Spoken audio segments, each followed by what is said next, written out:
This is one of my favorite stories of all time. We were just talking a moment ago with Ruth Conniff about hope.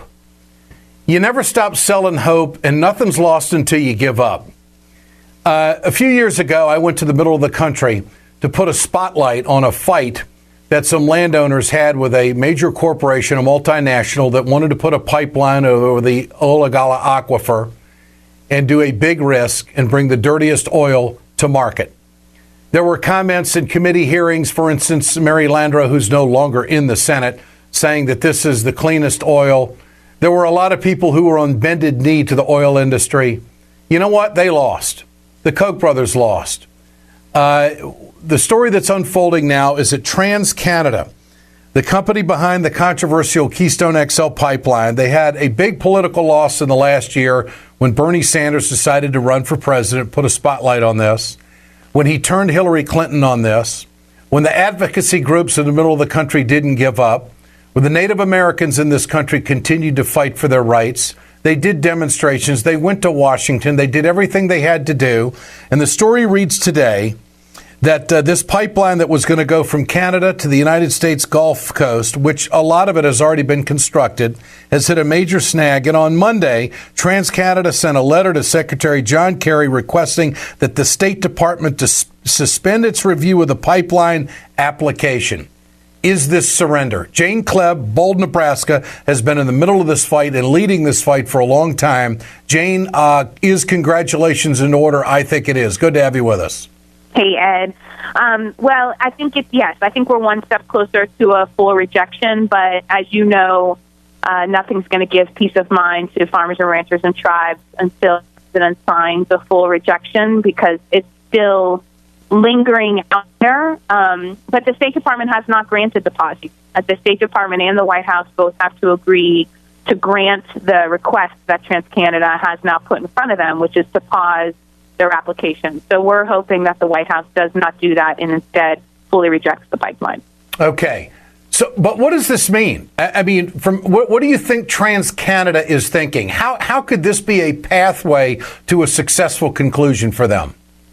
Yeah, essentially the only play that they had left was to get a pause long enough that they hope that then a Republican gets elected into office, or that they hope that a Democrat gets elected into office, that they can change their mind, and then they can get their approval. That's literally the last play that they have. They know that this White House, that this president, that this Secretary of State are leaning towards rejecting the permit because of all the climate implications and the water implications for landowners. So this was their last play. I mean, we knew that they were going to do this play. I wrote about this 2 weeks ago when TransCanada decided to submit their application to the Public Service Commission here in Nebraska, which for years they, were balking at, saying that they didn't have to because they had a legal route. So we knew that this was going to be their next move.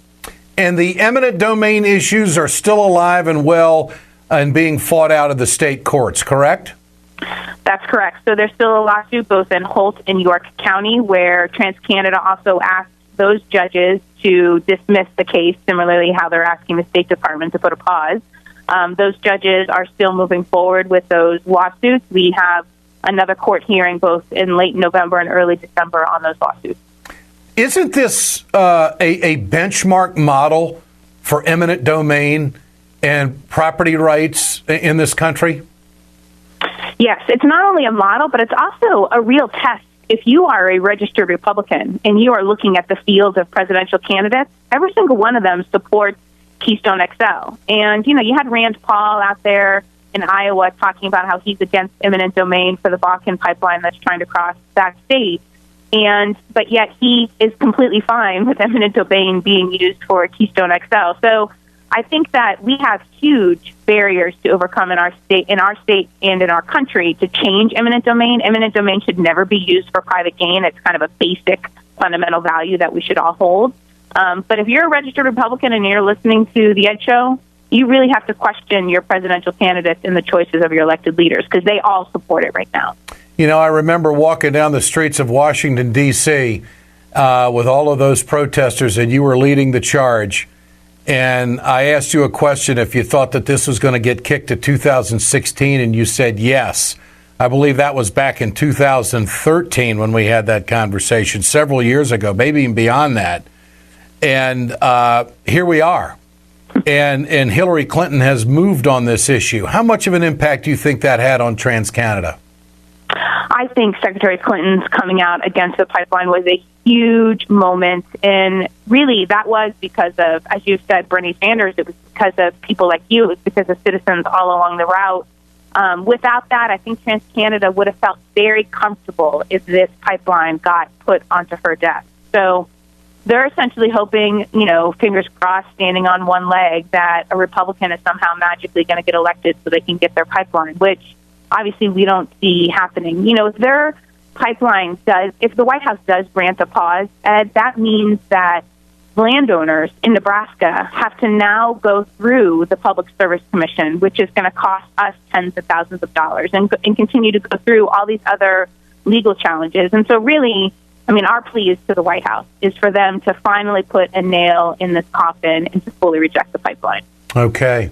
Well, from one advocate broadcaster to an advocate worker and activist, big hugs, my friend. Great job. Thanks, Keep it Ed. going.